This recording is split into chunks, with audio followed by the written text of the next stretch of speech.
Do you think that your Amazon homepage and do you think that the related products on Amazon are just an experiment? No, they know exactly what you buy and they suggest products to you that they know that you are going to buy.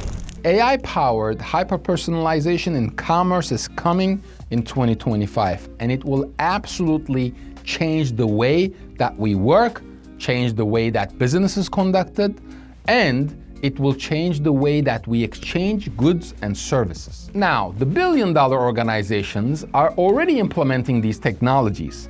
But what do you do if your revenue is not over $1 billion? What do you do if your marketing budget, if your branding budget, if your PR budget, if your R&D budget is not hundreds of thousands of dollars, if not millions of dollars? Because of the fact that the consumers are being spoiled by these hyper-personalized messaging options from the billion-dollar organizations and the billion-dollar brands, there is a shift in consumer behavior when it comes to responding to these types of ads, messages, and calls to action. Because let's face it, the difference between a hyper-personalized shopping experience and a generic shopping experience makes the difference of customer satisfaction and how those customers actually come back to purchase from your brand again, regardless of the product or service you have to offer. When you add the competitive pressure on top of this hyper-personalization, it makes things really, really interesting. Because regardless of what you sell online, you are competing with the billion-dollar companies like Amazon, eBay, Etsy, Grainger, Uline. Even if they're not your direct competitors, they are your keyword competitors. And when you do not have the millions of dollars to invest in technology, functionality, retargeting, clicks that Amazon invests to acquire those customers, and by the way, they get 50 cents of every dollar spent online in the United States, where does that leave you as a small or medium-sized industrial business? When you go on Amazon.com, when you go on Etsy.com, eBay.com, you already have AI personalized experiences that these websites actually offer to you as customers and consumers. Do you think that your Amazon homepage and do you think that the related products on Amazon are just an experiment? No, they know exactly what you buy and they suggest products to you that they know that you are going to buy. Don't you think that it's pretty interesting that Amazon shows you the products that you know you would buy with a special deal or a special discount on your feed? These things are so engineered nowadays that we don't even know that it's happening. And that is the power of AI hyper-personalization, where you are sold something and you don't even know that you are sold. It's pure genius. So the question is, if you are not a billion-dollar organization, how will you compete with these giants, and what kind of technologies or strategies can you implement to actually be able to compete with the billion-dollar companies? Believe it or not, these technologies exist and they are not affordable. Well, if you are an e-commerce business and you have hundreds and thousands and tens of thousands of products, one of the first things that you need is an AI search and filter functionality. If you look at that Amazon feed, if you look at the Best Buy feed, the eBay feed, the Etsy feed, one of the first things that these websites want you to do is to search for something. And once you search for something, they are gauging the intent of what you are looking for. If you're just looking for a LED TV, they know that you might not be that far along in the decision-making process. But when you're searching for 55-inch LED TV cheaper than $1,000, they know that you're gonna buy. So this technology actually exists today, and we at Optimum 7 implement this technology for our customers and clients, and it actually does not cost an arm and a leg. You could get a really decent AI search and filter functionality for a fraction of the cost of what Amazon spent for it. An average of $20,000, $30,000, $40,000 will get you this technology, and it will increase your conversions by at least, I would say, 9 to 15%. So if you're a brand doing 5, 6, 7, 10, $20 million, calculate the effects of 9 to 15% to your top line and to your bottom line. An advanced AI search and filter functionality allows people to find what they're looking for as fast as possible and purchase that product as fast as possible. It saves you time, it increases your conversion rates, it increases your engagement on Google Analytics because Google pays attention, and all these analytics companies pay attention to how long people look at something before they purchase it and what kind of engagements, buying signals do they give you when they purchase things. When you post an ad on Facebook, Instagram, when you post an ad on TikTok, do you think that Instagram, Facebook, TikTok, they don't know the difference or the time difference between when they clicked on the ad to when they purchased? You are sending all of those signals, purchasing signals, back to these advertising platforms, and they know who's going to buy, who's more likely to buy, how your website converts, and they bring you more people like that who are gonna do impulse buy and purchase as fast as possible. Because when they bring you those buyers, there is engagement, there's activity, platform makes more money, they can charge more for the clicks because they're giving more conversions. It all works out. It's a win-win-win for everybody. It's a win for the consumer because they find what they're looking for and purchase and they're happy. It's a win for you as the business owner because you are getting the purchases and you are happy to advertise as long as you get the ROAS, the return on ad spend, on those specific campaigns. And it's a win for the platform like an Instagram and Facebook because they make money and they create engagement and activity out of the platform and the users on the platform. And this is how technology usually works out. A good piece of technology helps everybody.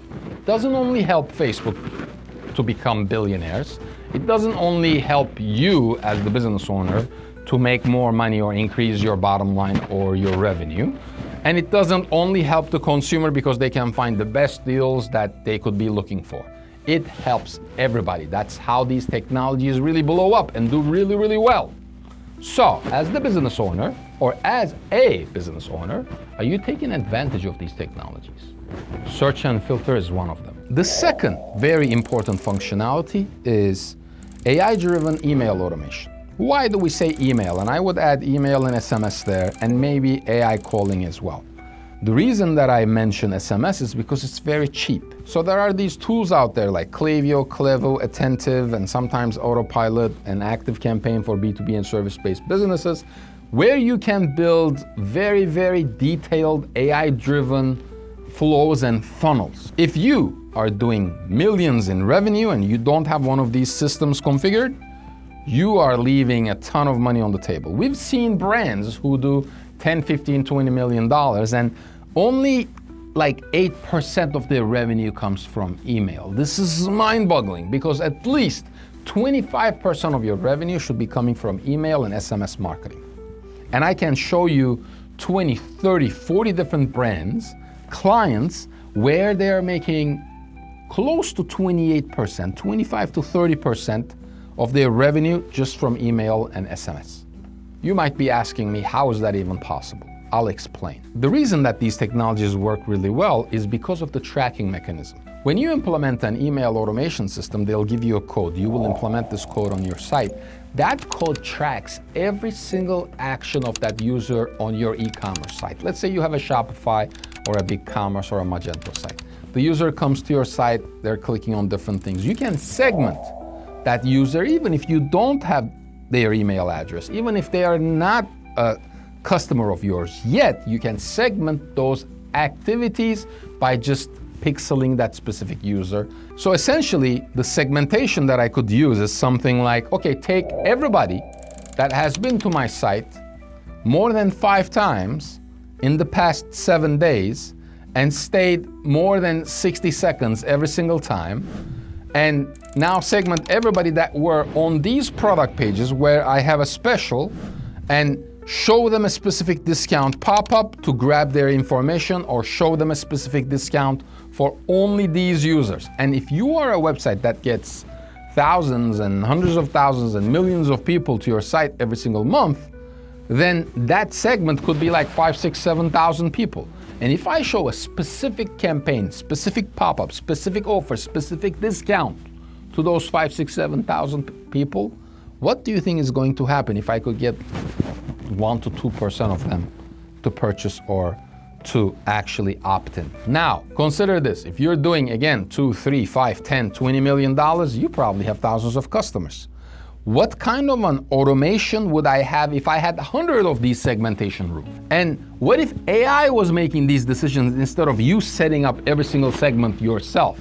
This is the power of email automation, and this is how Optimum 7, we can actually guarantee that you get to 25% of your revenue from email or SMS, or we work for free until you do. There are deals where we've made where we actually can work on a performance basis with the right company, and we say, look, you're making $2 million right now from email, we're gonna push that up to $4 million, but the delta, the difference, which is $2 million, you're gonna pay us 10% of that. And we have deals like that. How can we be so confident that we are going to increase your email revenue to 25%? It's because it's not about confidence, it's about data, and it's about probability. We've done this for tens of customers before. We know what's gonna work and what's not. We see all the data. We just implement AI on top of that. We set up the right segmentations and rules, and boom, you start making the money and we make the money with you. Now, as a small or medium-sized business, you can implement these technologies very fast. The problem becomes, let's say you're doing $5, $10 million and you have a competitor that does $150 million. The $150 million company is going to take forever implementing something like this. It's gonna go through their managers, the directors, the C-level, it's gonna go through the board, for approval. And by the time they implement it, it's gonna be too late. But as a small business doing $5, $10, $20 million, you can implement this right away. But you haven't though, right? Why is that? And I've been saying this for years. The only weapon that you have as a small or medium-sized business against the billion-dollar organizations is your ability to move fast. Yet so many business owners, so many C-levels take such a long time making a decision about technology that they're using today. You're using this technology today, you're bragging about it, you're using Amazon, you're using Netflix, you're using eBay, you're using Etsy, you're buying every single day. You're watching all these shows, they are all AI driven. Why don't you implement this in your own organization? It's crazy. The complacency of business owners is crazy, but that's how you can move. And the third one that I would focus on actually is customer loyalty and the lifetime value. What strategy can you implement? What kind of an AI-driven process can you build? And there are tools for this as well, where you maximize the lifetime value of your customer and you maximize the engagement and the satisfaction of your customer. Now, the most basic example of this is Amazon. Remember when Amazon first came out with the Prime idea and everybody thought Amazon was crazy? They're like, get free shipping in 2 days. And then not only that, we're gonna give you all these videos. And the video wasn't even the primary push first. Their video platform was not the Prime platform where you watch the videos, was not their primary push. Their primary push was get your stuff faster, get some discounts, right? Prime shipping, and when you become a member for $99 a year, this is all the stuff that you get. So they created a bundle of value to actually have people stick to buying on Amazon. And one of the final things that they did is they really perfected the review system, the product review system. What are people interested in? What is the biggest fear? I buy this product and it sucks and I can't return it, I'm stuck with it. This is what they addressed. They addressed the fast shipping, they addressed the concern of safe shopping, and on top of that, they provided so much value that no other competitor could come in and take their spot. Now, when you sign up for Prime, you get so many things, so many different things. You can even get Prime health insurance now, where you can go see doctors face to face for like $25 a month or something like that. It's insane. And why do you think Amazon makes 50 cents out of every single dollar for all the consumers, for all the money that's spent online? It's because of this. There are these AI-driven technologies that you can implement where you can maximize lifetime value of a customer, just like Amazon did, where you can increase and maximize your average order volume with functionalities like pre-checkout and post-checkout upsells. Amazon does all of this, by the way. And these technologies do not cost millions of dollars. They cost a fraction of that. And business owners are ignoring these functionalities. Again, These three things will catapult you to 8 figures, 9 figures, if you implement them accurately and if you give the consumer what they're looking for. Listen, hyper-personalization through AI is going to be the most effective strategy in 2025, and only the companies that can move fast enough to implement these specific technologies and adapt are going to survive and they're going to thrive. So, what are you doing today in your own organization, regardless of the product that you sell? You could be an e-commerce business selling directly to the consumer, you could be a B2B, you could be an industrial B2B, you could be a service-based business. It really doesn't matter. Which one of these technologies are you implementing to satisfy your customer base?